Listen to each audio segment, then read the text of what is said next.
दोस्तों, यहोशू की किताब उसके 10 अध्याय में हम पढ़ते हैं कि यहोशू के कहने के अनुसार सूर्य थम गया और अपने स्थान पर चंद्रमा भी ठहरा रहा, जब तक कि उस जाति के लोगों ने अपने शत्रुओं से बदला ना ले लिया। अब यह घटना है उस समय की कि जब इजरायली परमेश्वर यहोवा की दी गई भूमि पर बसना चाहते थे और उसके लिए इजरायलियों ने बहुत से राजाओं को ऑलरेडी हरा दिया था। यरूशलेम में उस समय एक राजा था जिसका नाम था अदोनीजदक। जब अदोनीजदक ने सुना कि कैसे यहोशू दूसरे राजाओं को हरा चुका है, तब वह डर गया और अपने आसपास के 5 एमोराइट्स राजा को यहोशू के विरुद्ध लड़ने के लिए उसने इकट्ठा कर लिया। तब आगे बाइबल में हम इस प्रकार पढ़ते हैं, वहाँ पर इस प्रकार लिखा है, तब यहोवा ने यहोशू से कहा, और यहोवा ने यहोशू से कहा, उनसे मत डर, क्योंकि मैंने उनको तेरे हाथ में कर दिया है। उनमें से एक भी पुरुष तेरे सामने टिक ना सकेगा। तब यहोशू रातों रात गिलगाल से जाकर एकाएक उन पर टूट पड़ा। तब यहोवा ने ऐसा किया कि वे इजराइलियों से घबरा गए और इजराइलियों ने गिबोन के पास उनका बड़ा संहार किया और बेथोरोन के चढ़ाव पर उनका पीछा करके अजेका और मक्केदा तक उनको मारते गए।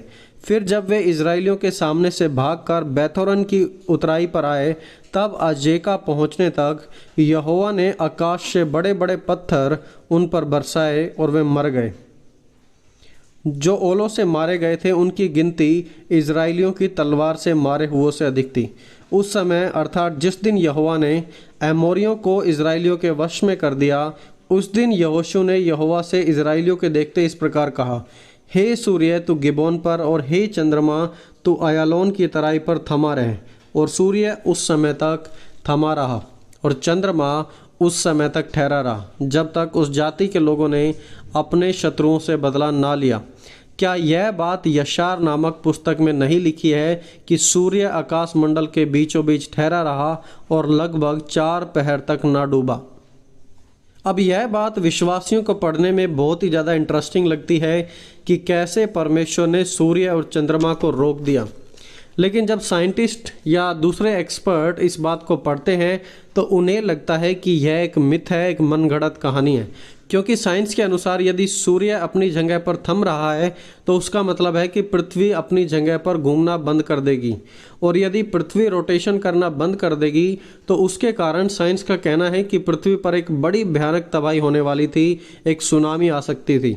तेज रफ्तार वाली हवाएं चलती, इतनी तेज कि उस समय की पृथ्वी की सारी इमारतें हवा से उड़ जाती और लोग मर जाते।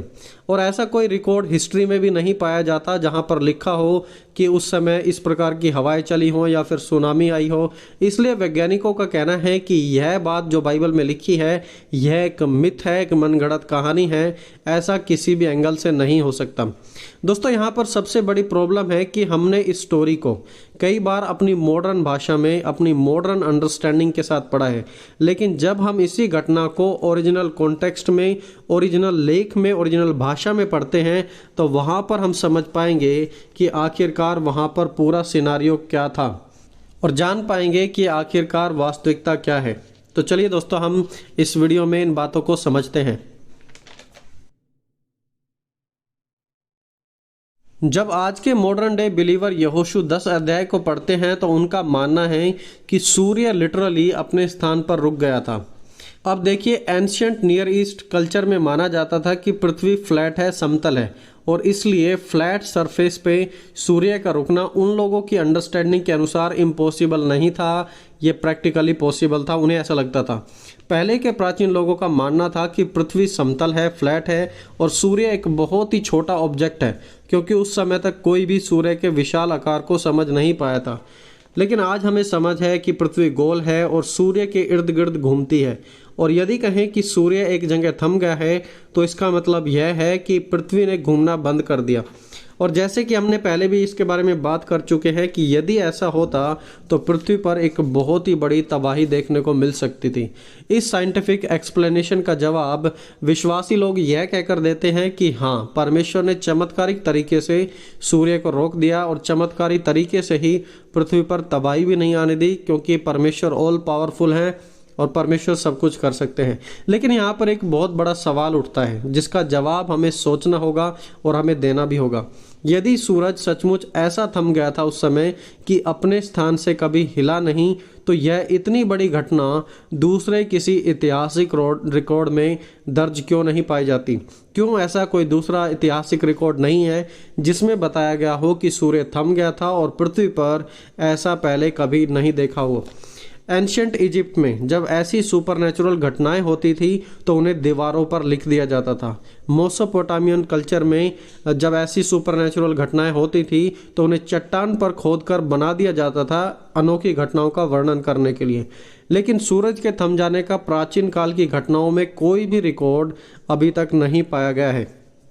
कुछ बाइबल के विद्वानों का कहना है कि यह लड़ाई सांझ के समय हो रही थी और तब एक ऐसी प्रथा थी कि सूरज के ढलने के समय लड़ाई रोकनी पड़ती थी और अगले दिन फिर दोबारा लड़ाई की जाती थी। लेकिन यहोशू चाहता था कि वो आज ही उन्हें हरा दे, इसलिए सूर्य से उसने कहा कि सूर्य थम जाए और चांद भी अपने स्थान पर थमा रहा।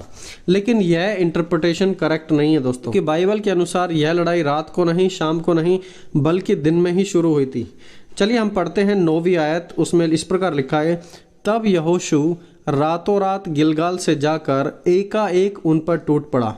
यहोशू ने रात में उन पर अटैक किया, शाम को नहीं। हम जानते हैं कि रात को सूर्य उदय नहीं होता। तो यह जो यहोशू की रिक्वेस्ट थी सूर्य रोकने की, ये अगले दिन की रिक्वेस्ट थी।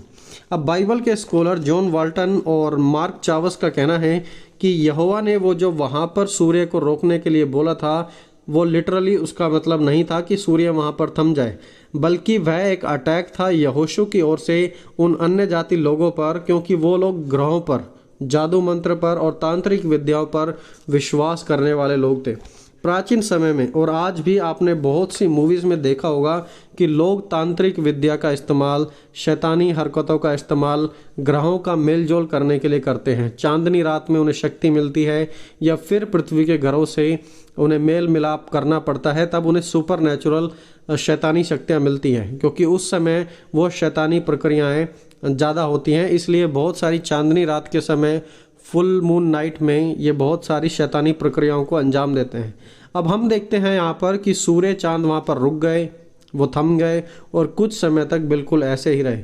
तो जब यहोशू वहाँ पर सूर्य को रोकने की बात कर रहा था तो वहाँ पर उनकी विद्या पर, जो शैतानी ताकतें थी उनकी विद्या पर, और जो एमोराइट्स लोग थे उनके ऊपर, उनके देवताओं के ऊपर एक अटैक था कि वो सच्चे परमेश्वर की महिमा को जान सकें और वो जान सके कि ये जो ग्रह है और ये जो दिन रात का फ़र्क वो कर रहे हैं, इन सब के पीछे से केवल परमेश्वर यहोवा ही महान है।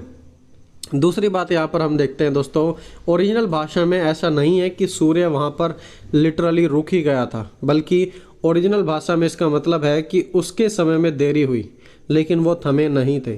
दोस्तों ऐसी चीज़ों को हम ओरिजिनल भाषा से समझ पाते हैं। जब हम ओरिजिनल कॉन्टेक्स्ट पढ़ते हैं तो हम जान पाते हैं कि आखिरकार सच्चाई वहाँ पर क्या है। इसलिए बाइबल को हमेशा पढ़ते रहें, एक्सप्लोर करते रहें और नई नई चीज़ें जानते रहें, क्योंकि सच्चाई को जानेंगे तो सच्चाई आपको स्वतंत्र जरूर करेगी और आप परमेश्वर में बढ़ पाएंगे।